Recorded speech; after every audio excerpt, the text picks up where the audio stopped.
What are some red flags if you're applying to dental hygiene and therapy? What's going to hold your application back? I've helped over 100 people to get into dental hygiene and therapy and many more into dentistry and other allied health professions. But what are some red flags that universities look for in these applications that are going to tell them you're not the right person for this career? Dental hygiene and therapy and other allied health professions are very people-facing careers. You need to have empathy, good communication, and you need to be going into that profession for the right reasons. So any red flags would be signaling to them you should not be coming into this profession because you lack these skills and qualities. You're lacking empathy, lacking communication. That is one big red flag. If you're not showing empathy, communication skills, maybe you've never worked with the public, it's a good signal to them that you've not had a taste of what that involves. You've never worked with other people. Your communication skills might be lacking. And even if you get through to the interview stage, that's something that they might pick up on. Another massive red flag is talking about finances in your personal statement. I cannot tell you the number of times I've seen people mention finances or wanting to go into dentistry, medicine, dental hygiene and therapy because of the money, the flexibility,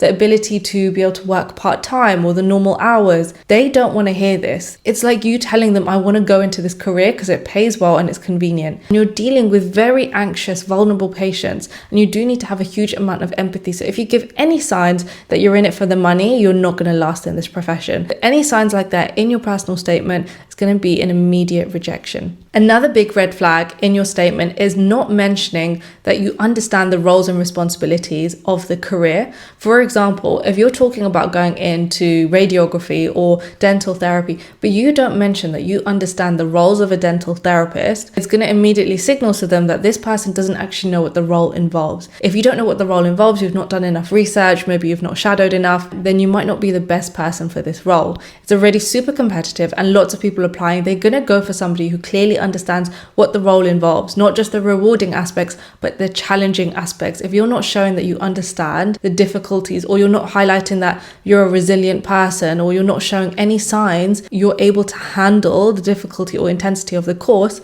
that can sometimes be a red flag. Another red flag could be when you mention a physical or a mental health condition that could potentially impact you from doing the role. Now, universities should not discriminate. They shouldn't discriminate at all, and this wouldn't be fair. But this is something that does happen, and I've seen it happen, and it's something that could potentially hold your application back. So you do need to word it very carefully. For example, if you're saying that you faced a physical or mental health condition and you overcame it, that's very different from saying, I had a mental health condition, I broke down, left sixth form, I wasn't able to do my A-levels, and not saying what you've done to improve on that or how you've overcome that. That can be a red flag, and it shouldn't be, but that is the case sometimes. So be very careful when you are mentioning health conditions. Try and frame it in a way to show resilience, or avoid mentioning it at all. These are very intense careers, and the last thing they want is somebody to go into this course and drop out because they're not able to handle the intensity. And this is a common interview question where they say, how are you going to handle the intensity of the course? That could give them some doubt, like, are you going to be able to manage? Do you have the right support around you? It's a very intense course. And the only reason they're hesitant is because they have seen people go through this and have to defer their position, failed the year, have to drop out because they're actually not able to manage. Another very obvious red flag is talking about a specific location or specific university you want to get into, but you're using that application to apply to other universities. So say you've got an application for Portsmouth. Your statement is just focused on Portsmouth because you're thinking, okay,